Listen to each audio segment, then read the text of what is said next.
La máquina de pensar.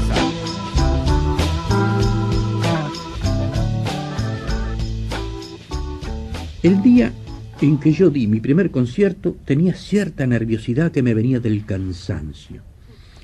Estaba en la última obra de la primera parte del programa y tomé uno de los movimientos con demasiada velocidad.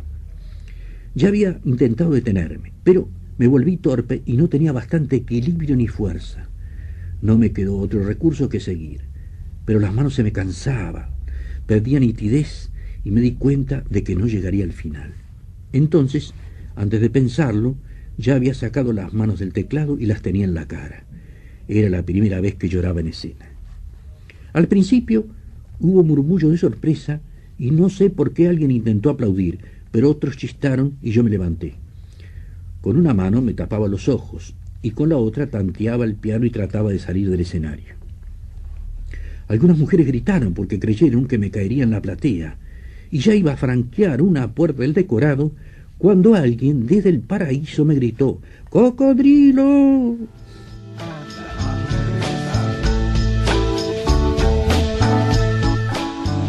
Amigos, ¿cómo están? Bienvenidos a Radio Uruguay, bienvenidos a La Máquina de Pensar. El Cocodrilo nos estaba leyendo con esa magnífica voz Felisberto Hernández, uno de los cuentos más famosos que tiene, realmente uno de los cuentos emblemáticos, clásicos de este hombre al cual le hemos estado dedicando la semana, Felisberto, y que este año creo que hemos por lo menos dedicado 2 o 3 semanas. ¿Por qué? Porque este año ha sido el año Felisberto, de alguna forma se han publicado muchos libros, y lo cual está muy bien porque es de una forma de difundir la obra y también de asediarla, ¿no? De buscar nuevas lecturas. Siempre se ha dicho que los clásicos son aquellos libros que se leen distintos en cada generación, y bueno, está muy bien actualizarlo. Para hablar de Felisberto vamos a hablar de un libro que no está editado, que no salió este año, que debería ser reeditado, que sería una cosa interesantísima, que este libro se llama Otro Felisberto, fue editado por segunda vez en el año 94, la primera vez en el año 83. Ricardo Pallares, ¿cómo estás? Muy bien, buenas tardes. Un gusto estar acá en este programa, y más con motivo de este narrador uruguayo, que creo que marca y señala la identidad de la literatura nacional contemporánea. Sí. Así como lo hace Juan Carlos Onetti y Mario Benedetti, por ejemplo. Uh-huh. Mirá, Ricardo Pallares no necesita presentación, pero déjenme decir que es docente, es poeta, normalmente ha venido por La Máquina de Pensar para hablar de su poesía, también es miembro de número de la Academia Nacional de Letras, y entre otros es coautor de este libro, Otro Felisberto, Ricardo Pallares y Reina Reyes, que fue editado en la segunda edición, en Ediciones de la Banda Oriental, y que Ricardo tuvo el gesto extraordinario, y que ya le agradezco, de fotocopiármelo para que yo lo pueda leer. Miren lo que dice en una de las partes, en una de las secciones de este libro, Reina Reyes, que fue la cuarta esposa de Felisberto Hernández. Cuando Felisberto evocaba su infancia, se lamentaba de haber usado sus manos desde niño solo para el piano, ¿no? Hay que pensar que él se entrenó desde practicando piano desde muy chiquito, ¿no? Nunca subía a un árbol, decía. Para Felisberto el tiempo tenía dimensiones insólitas. Vivía con un ritmo propio en función de sus intereses. Apurado para abandonar su casa, nada ni nadie lo detenía, y era capaz de larguísimas esperas frente a la sala en que ofrecería un concierto de piano. Salía con más de 1 hora de anticipación para llegar al lugar en que trabajaba últimamente, la Imprenta Nacional, distante apenas 10 minutos de su casa. ¿Por qué?, se preguntará el que nos escucha. Bueno, porque necesitaba un tiempo de soledad, dice Reina Reyes, para ubicarse, luego junto a otros, por miedo a lo inesperado. Miedo cuya génesis tal vez iniciara en su niñez, cuando lo despertaba el látigo de su pseudoabuela. Miedo a no entender lo que se le solicitara. Miedo a toda autoridad compulsiva. En suma, miedo a la vida. Por no poder aprobar el ingreso al liceo, volvió a la escuela. Bueno, ahí sigue hablando. Este es un pantallazo de una de los trazos con el cual Reina Reyes está dando su retrato de Felisberto Hernández. Y quise leerlo porque de alguna forma esa incertidumbre, ese titubeo permea toda su literatura, ¿no? Sí, de acuerdo, de acuerdo. Felisberto gesta un narrador que es inseguro, uh-huh. Y se expresa a veces en la condición de un narrador pianista que es temeroso, que accede al escenario y al umbral del espectáculo corroído por la duda, la inseguridad, el riesgo, el miedo a lo desconocido. Claro. Al ridículo también, ¿no? El miedo al ridículo. Eso era también un rasgo de la época y de las características de algunos valores en la sociedad uruguaya de su época, ¿no? Pero vos mencionaste también fuera de micrófono, estábamos hablando obviamente de Felisberto, mencionaste algo que no hemos dicho en esta semana, y yo creo que en ninguna de las semanas que hemos hablado, de que él provenía de una familia donde había pocos libros. Entonces, alguien que se presenta también como escritor en la literatura, por más que tenía lecturas aisladas, en fin, todo esto, genera esa incertidumbre, ¿no? Que de alguna forma, y si digo, esto es una opinión mía, pero creo que se puede compartir, quizás este narrador con incertidumbre, titubeante, sea de las cosas más originales que tiene Felisberto. Porque hay que recordar, año 40, año 30, año 50, los narradores, como Netti, como Benedetti, como Arregui, eran Spínola, eran narradores ciertos. Te voy a contar esto que ocurrió así, y vamos a verlo, vamos a aproximarlo. En cambio, Felisberto no sabe cómo ocurrió exactamente. Ahí está. En su relato siempre hay opacidad, ambigüedad, desconocimiento, conjetura, recuerdo, fuga, salto hacia el pasado, hacia atrás, que es un modo de recordar, de revivir tiempos pasados, pero también es un modo de huir del presente hacia una zona de refugio. Por lo pronto, porque en los dominios del recuerdo es una zona bien conocida y muy fácil de compensar, complementar y desarrollar imaginaria y libremente. Claro, me pones mi ficción. De todas formas, él por los tiempos de Clemente Collin y en otros textos empieza diciendo que él quiere escribir no de lo que sabe, sino también de lo otro. Lo cual es genial también, ¿no? Estamos hablando de lo que decís vos, hipótesis. Eso es muy talentoso. Y me importaría que dejáramos hablado entre tú y yo, pero con el destino del oído fino de los oyentes, que más allá de lo que pudieran ser elementos vinculables a su personalidad o a su psicología y demás, el concepto, la idea, los rasgos del sujeto que hay en la obra de Felisberto Hernández es más que eso anclado o atinente a su persona. Claro. Creo yo, ¿verdad? Claro, que él está expresando un modo de vivir en el mundo de su época y de pensarlo y sentirlo, que es típico de la modernidad en crisis, ¿verdad? Que tiene, por tanto, una universalidad. Bueno, es lo que lo hace más actual, la idea de la incertidumbre, la idea de que no hay relatos definidos, de que no hay un relato claro de planteo, nudo y desenlace, ¿no? Es más actual que nunca, ¿no? La idea de que los grandes relatos contienen pies de barro, ¿no? Bueno, esa idea ya la estaba este hombre ejercitando y desarrollando en los años 40, obviamente, y algo que nos dijimos aquí, con una gran vertiente filosófica. Todo esto no es solamente intuitivo, digamos que lo haya pensado él solo, sino que ahí está su amistad con Carlos Baferreira, ¿no? Que fue uno de sus primeros lectores, y hablábamos esto ayer, creo antes de ayer, del concepto de psiqueo que tiene Baferreira, de precisamente no pensamientos definidos, sino prepensamientos, ¿no? Eso que no está esbozado. Claro. Constantemente nosotros tenemos murmullos de prepensamientos en manifestaciones del pensar. Claro. Eso acércate más, me dice. Eso es muy basferreiriano, sin duda alguna, sí. Y también por influencia de Alfredo Cáceres y de Esther de Cáceres, que era mediadora de algunos de los libros que don Alfredo le daba o pedía que leyera. Eso también se dio en el vínculo con Reina Reyes, ¿verdad? Que por el campo de la pedagogía tenía conexiones muy firmes y muy claras con el campo de la filosofía. Es alguien de todo esto que estamos hablando, de la incertidumbre, de la inseguridad, quizás esto que acabo de leer yo de Reina Reyes, que está hablando del miedo de Felisberto, de que iba temprano a tal lado para prever lo que iba a pasar, ¿no?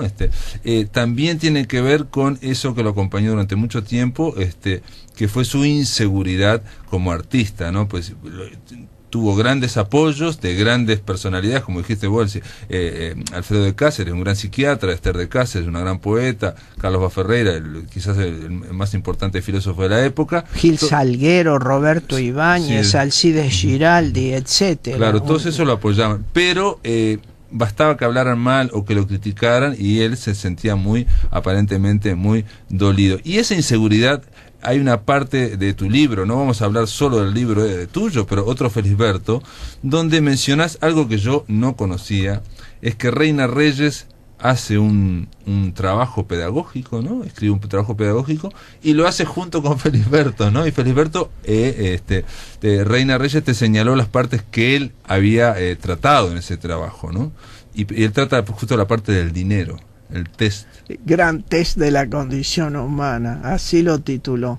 Sí, porque en realidad en mi reflexión sobre el punto oscilo entre la desvalorización de la escritura en tanto narrador, es decir, entre la realidad de valorarse poco, y el zigzag entre lo virtual y entre lo eventual y lo real, lo polifacético, lo extraordinariamente variado de la realidad, y al mismo tiempo las fortísimas ataduras y condiciones que impone la realidad, ante todo las del dinero.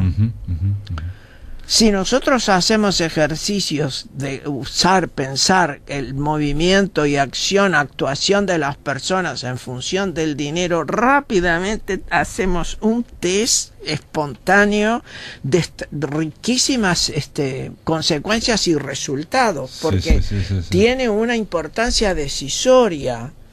Y Felisberto Hernández, mucho más, porque por distintas circunstancias de la historia personal el dinero escaseaba en su bolsillo. Ese es el problema de la inseguridad económica y de la inseguridad como reconocimiento cuando alguien lo criticaba. Por eso también hay una bellísima carta que le dedica a Reina Reyes, eso lo hemos comentado esta semana, en la cual imagina que los sabios de la Academia del Premio Nobel allá de Suecia, en vez de dar dinero a los escritores, porque los escritores con mucho dinero y con fama después ven perturbada su obra, lo cual no está nada mal, porque hay una cuestión, el escritor es un ser solitario, ¿no? Que obviamente quiere comunicar y quiere algún día que alguien lo lea mucha gente, en fin, no sé, pero cuando logra eso que ansía, y vos lo escribís muy bien, ¿no?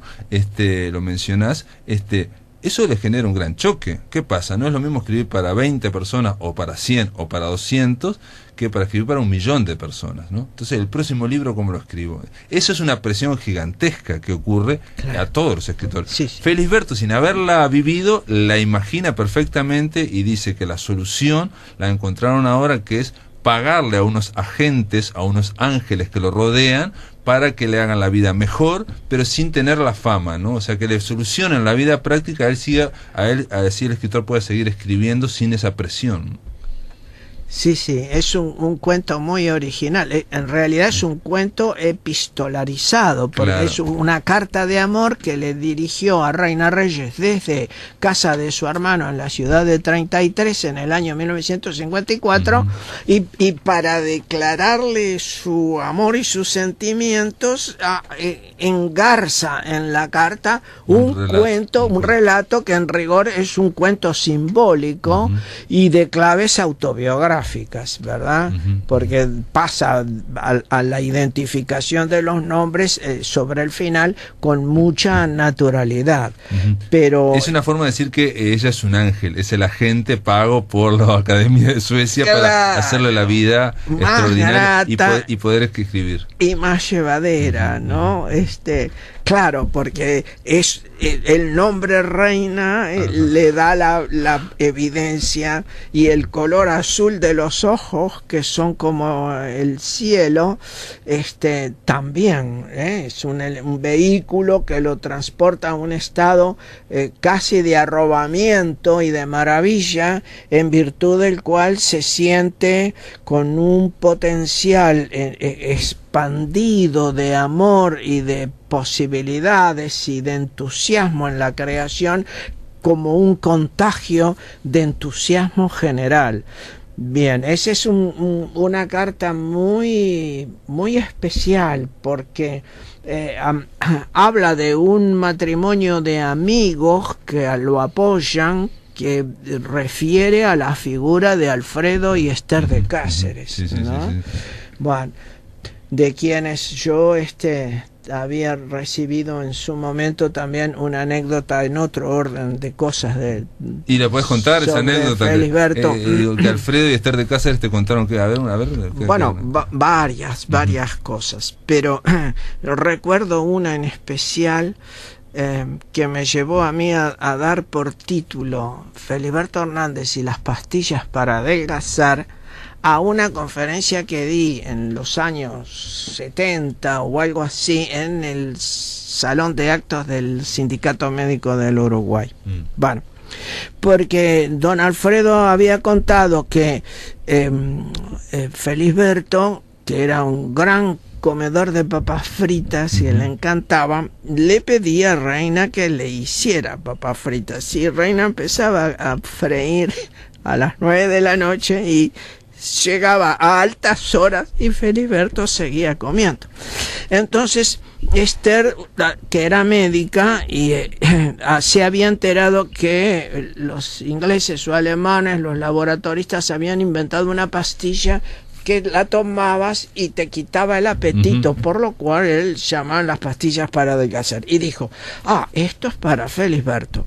Compró y se la llevó a Reina, y Reina, muy entusiasmada, le dijo: mira, pero yo no le puedo decir que es para adelgazar, porque no, pero es lo que dice Alfredo, que hay que decirle que las pastillas son para abrir el apetito.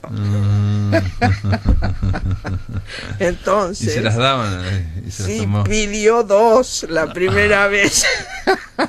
En lugar de una tomó 2, pero en lugar de 3 o 4 platos de papas fritas comió el doble.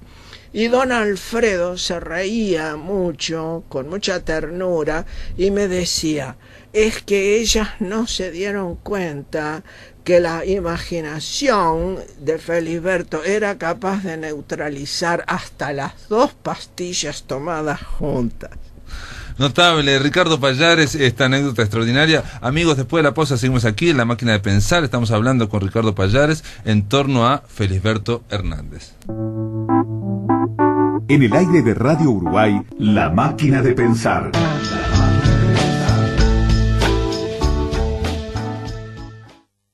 Amigos, estamos aquí en La Máquina de Pensar, estamos conversando con Ricardo Pallares en torno a este libro que, reitero, yo te lo tengo fotocopiado, pero me sería la reimpresión o la reedición, que se llama, está escrito por Ricardo Pallares y Reina Reyes, otro Felisberto, y hay cartas que a vos te interesaba leer una, Ricardo, me dijiste.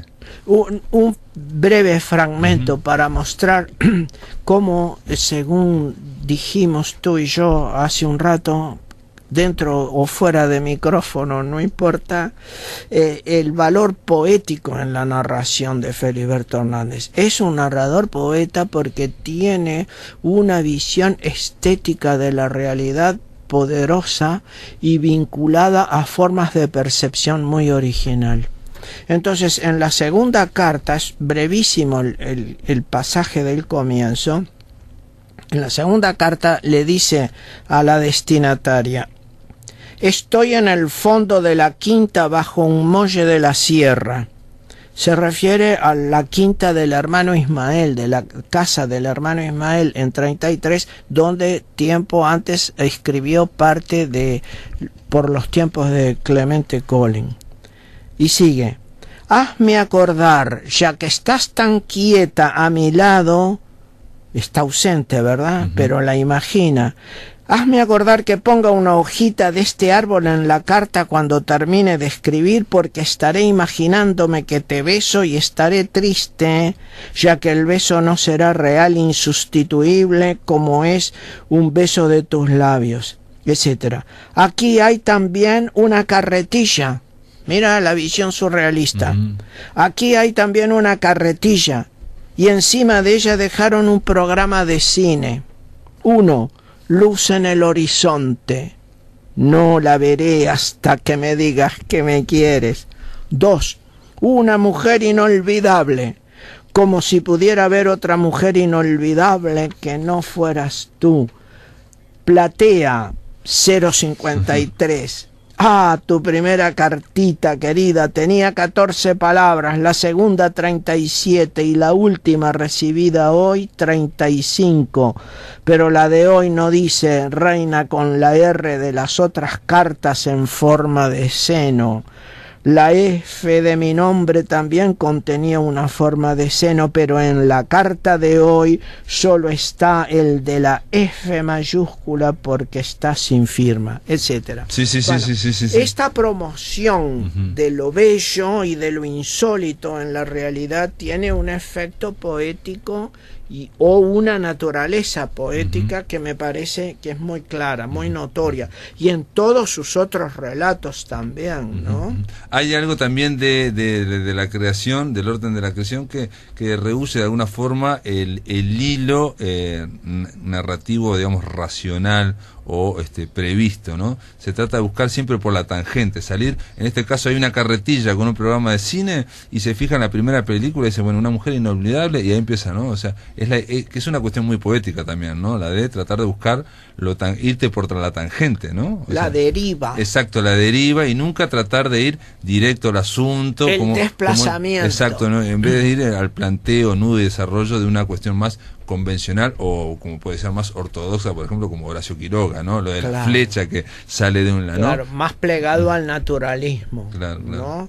En Felisberto hay una promoción de lo poético, una promoción de lo poético y de lo fantástico sin desapegarse enteramente del canon realista, al menos de lo verosímil, por cuanto las imágenes poéticas en función narradora no dejan de ser funcionales a la materia narrativa. Ahora me viene a la memoria aquel pasaje del cuento Nadie encendía las lámparas, relativo al momento en que el narrador mira por la ventana hacia afuera y dice, comparando los gestos de otro de los personajes contertulios, dice, era como si la estatua del jardín se hubiera puesto a manotear a las palomas. Claro.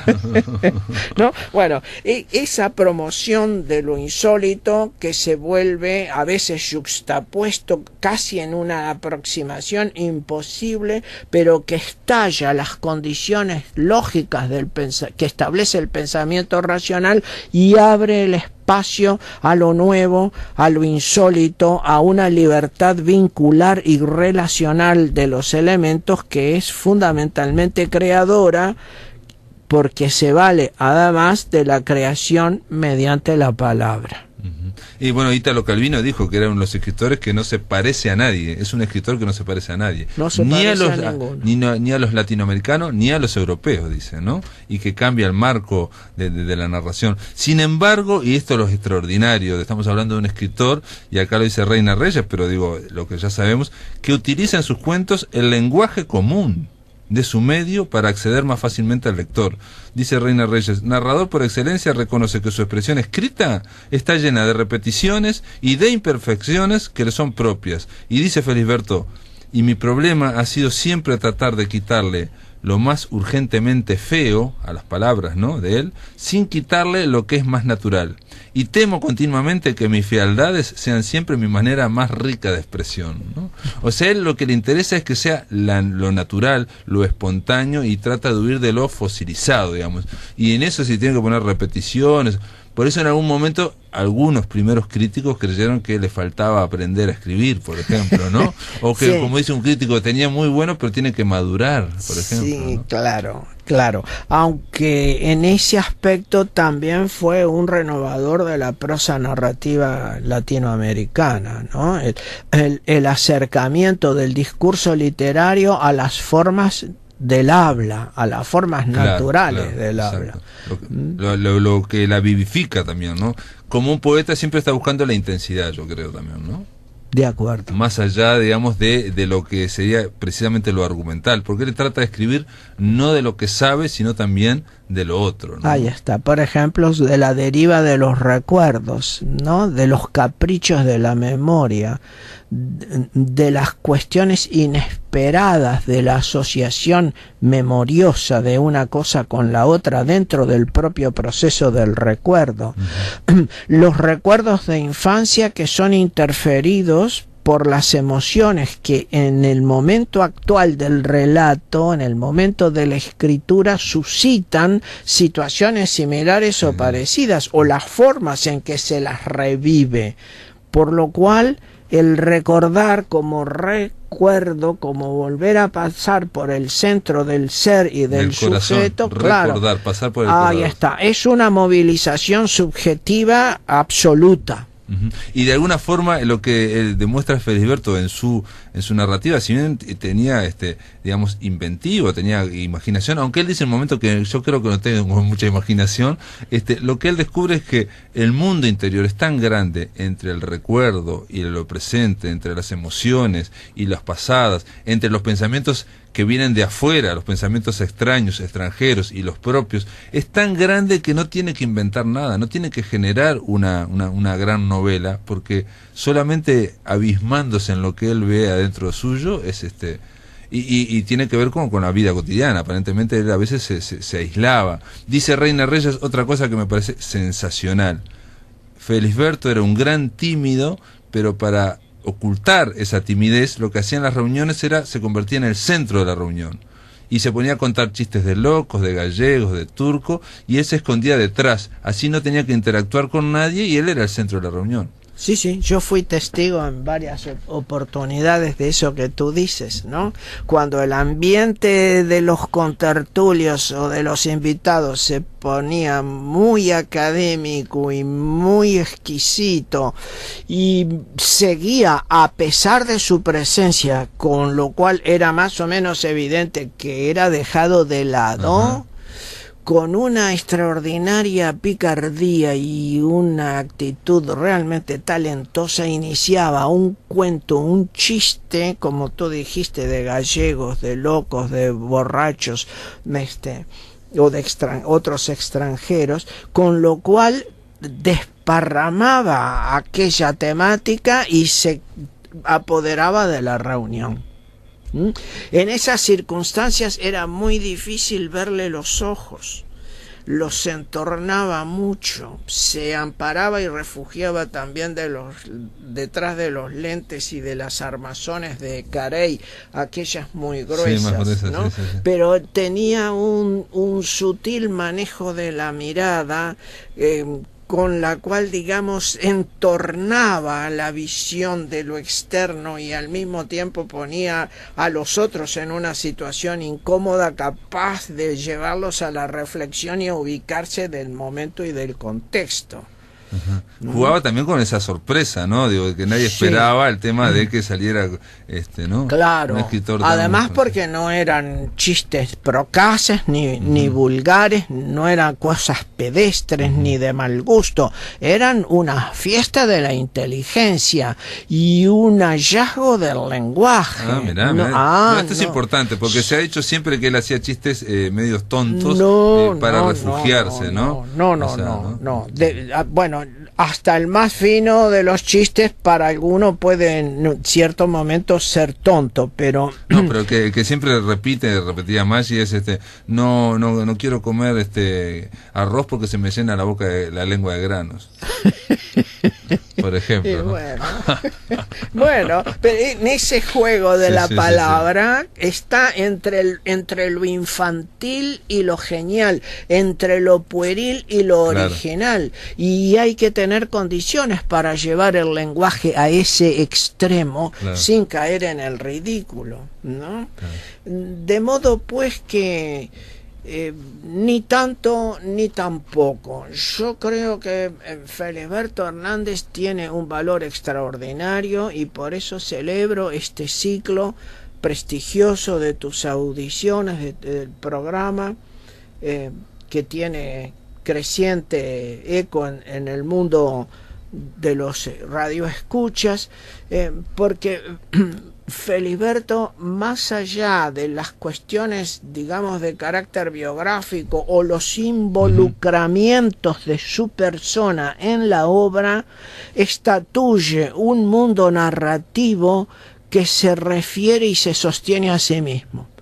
Él crea, mediante el instrumento del lenguaje, en el mundo de lo que existe, otro mundo alternativo y paralelo que es tan real como la memoria de cualquiera de nosotros, o el mundo de los sueños, o el de las asociaciones, el de las fantasías, el mundo de las visiones, y el mundo a veces de lo imposible, como hay en algunos de sus cuentos con episodios fantásticos, como en El acomodador, que empieza a alargar chorros de luz desde sus ojos, ¿no? en el desespero del uso de las linternas y la intensidad de aquel manipuleo, él directamente emite luz desde sus ojos. De alguna forma me parece, Ricardo, digamos, que le cae el sallo que tienen los grandes creadores, escritores que a través de la palabra generan universos. Él genera un universo, el universo de Felisberto, y nosotros entramos a él y nos parece bárbaro, digamos, nos parece muy cómodo y muy hospitalario, ¿no? Y ahí está, yo iba a decir disfrutable. Bueno, pero disfrutable ha sido también esta radio entrevista, este diálogo contigo, y la ocasión de poder participar en la conmemoración de los 50 años del fallecimiento de Felisberto Hernández. Muy bien, Ricardo Pallares, gracias por estar aquí, amigos. Después de la pausa seguimos aquí en La Máquina de Pensar. En el aire de Radio Uruguay, La Máquina de Pensar.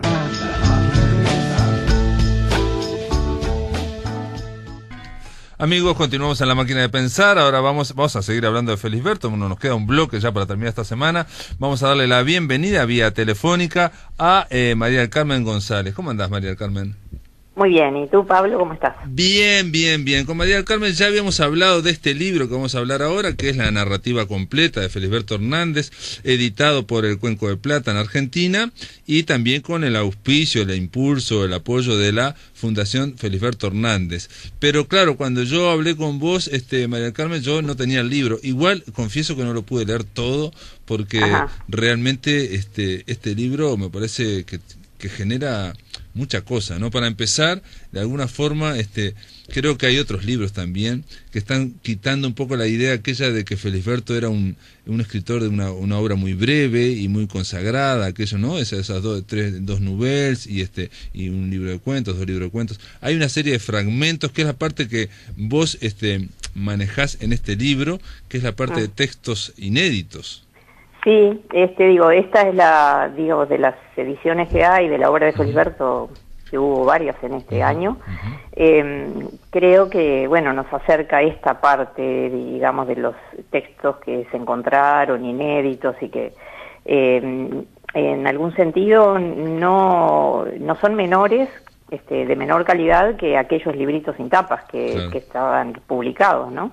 Es claro, digamos, si el lector se adentra en esos textos, va a ver que tienen filiación con esos primeros libros y que son parte fundamental de ese proyecto de escritura que tenía Felisberto desde el año 1925, que empieza a publicar.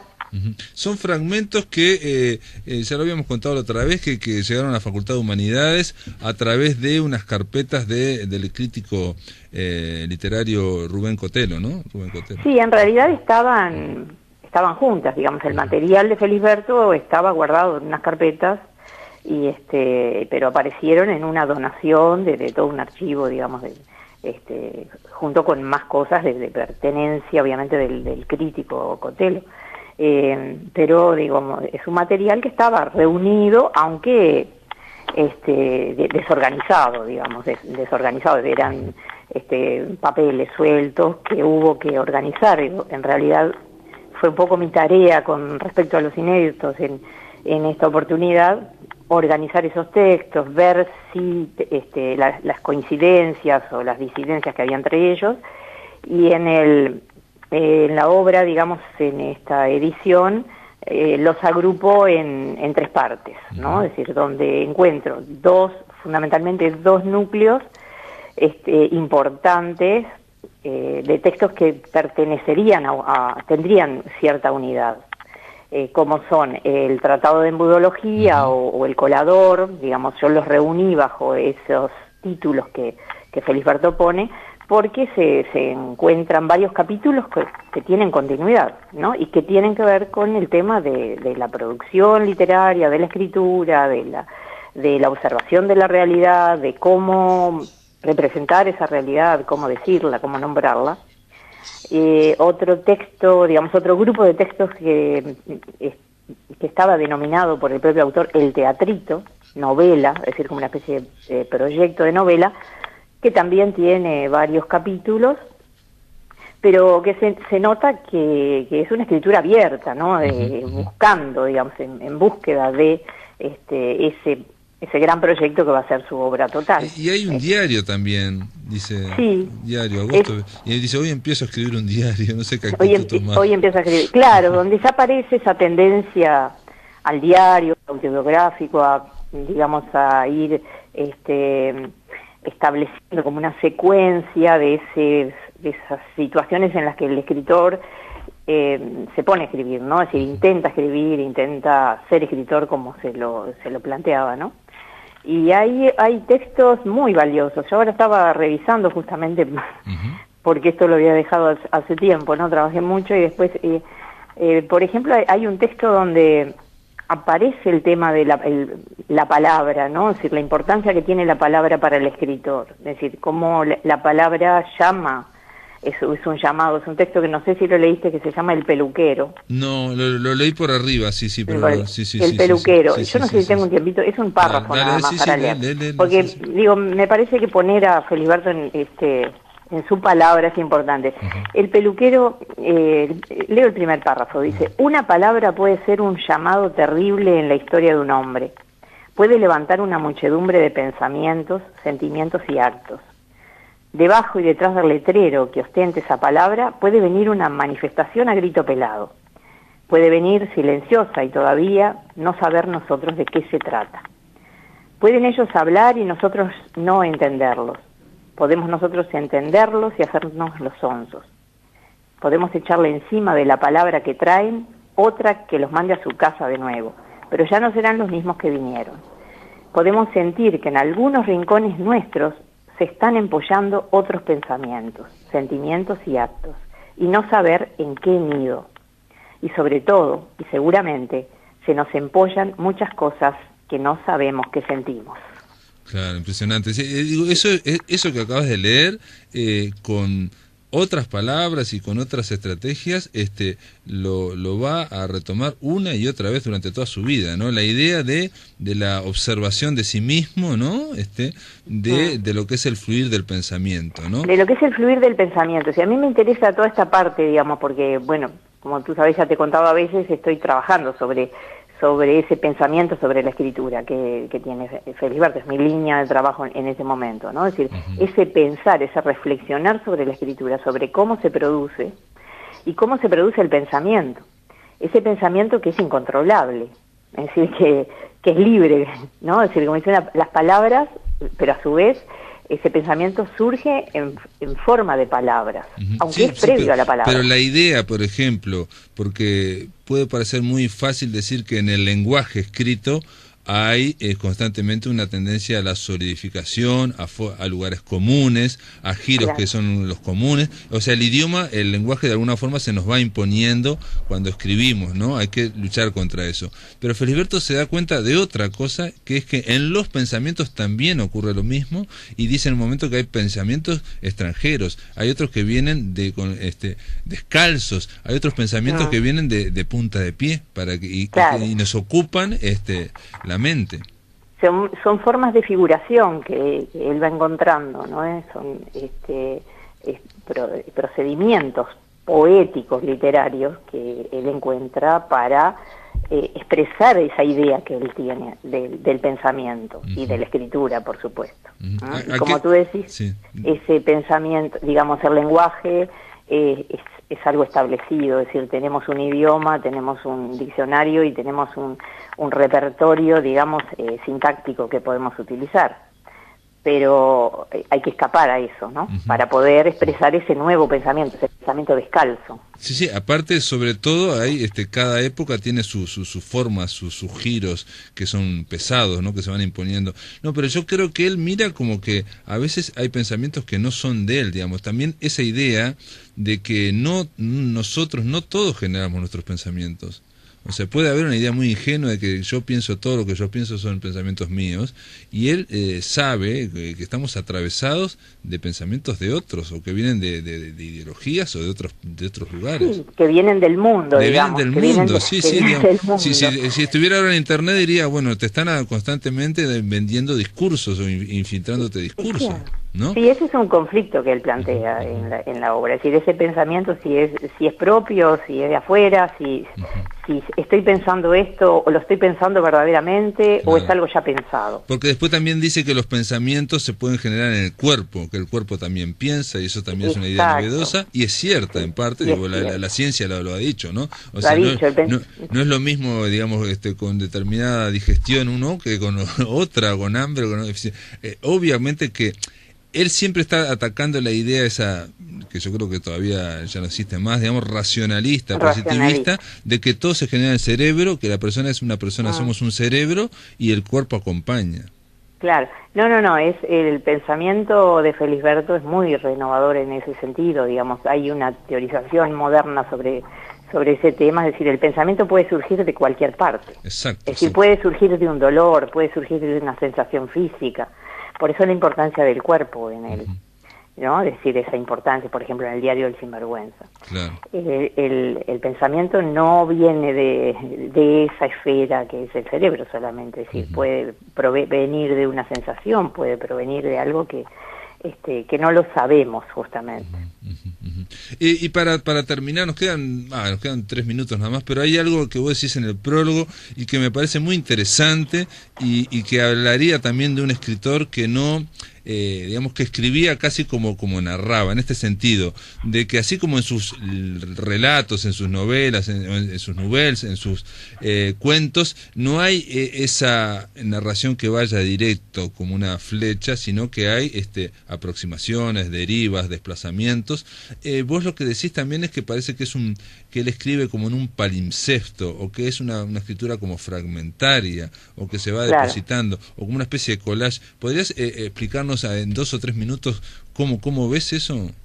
Sí, yo lo veo trabajando justamente con estos manuscritos en ese escribir y de pronto abandonar una línea, en la que abandonar y retomarla en otro lugar, o retomarla de otra manera, desde otro ángulo, desde otra mirada, o inclusive dividir el yo, ¿no? Fragmentar ese yo que aparece fragmentado en varias partes, y cómo cada aspecto de ese yo puede ver las cosas de diferente manera, ¿no?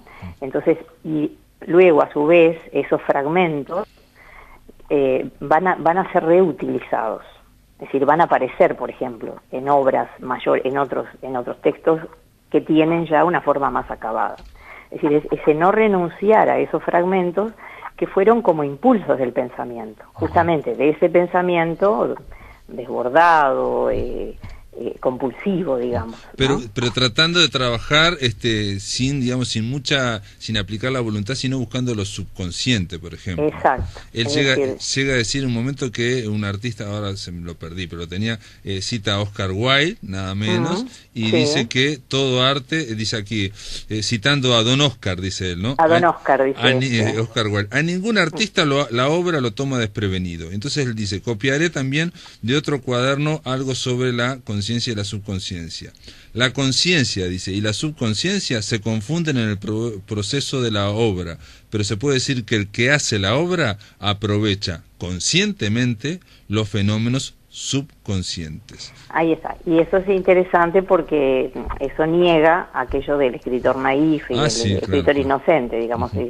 Hay una conciencia estructuradora, digamos. Hay un aprovechar la inconsciencia, la subconsciencia, como dice él, lo onírico, los sueños, por ejemplo, pero hay algo rector y organizador de eso que es la tarea del escritor. Claro, o sea, en esos fragmentos que vos viste están esos impulsos que los escribías, digamos, para posteriormente, como si fuera un collage o como si fuera un pintor, no sé cómo decirlo, en esa escritura como de palimpsesto, utilizarlos conscientemente. Exacto, lo dice ahí en lo que tú leíste, claro, ¿no? Claro, es decir, claramente, o sea que él tenía plena conciencia de cuál era su método de trabajo y sabía muy bien a dónde iba. Exacto, y lo que quería buscar, que es, lo leí en otro fragmento ahora con Ricardo Pallares, que era tratar de buscar lo natural, dice él, lo espontáneo, tratar de rehuir de alguna forma lo fosilizado, ¿no? Claro, como un efecto de espontaneidad. Con un efecto, claro, porque no era espontáneo. No era espontáneo, es un efecto de naturalidad o espontaneidad, ¿no? Muy bien, María del Carmen González, este libro realmente hay que recomendarlo, creo que cuesta un poco caro, ¿no? Pero se llama Narrativa Completa, trae un estudio crítico de Jorge Monteleone, que realmente nos quedó para hablar de eso, pero está muy bien ese estudio, muy bien, un estudio largo, tiene un par de ideas muy fértiles, muy importantes, creo yo, para pensarlo a Felisberto, por lo menos a mí no se me había ocurrido, y también tiene este prólogo, este estudio de María del Carmen González en torno a los fragmentos, a las reflexiones, a las misceláneas, a este escritor, digamos, de palimpsesto, como dice María del Carmen. Gracias por estar acá en La Máquina de Pensar y por ayudarnos a terminar esta semana dedicada a Felisberto. Bueno, muchas gracias por invitarme. Amigos, se terminó La Máquina de Pensar. El lunes seguiremos a partir de las 20 horas aquí por Radio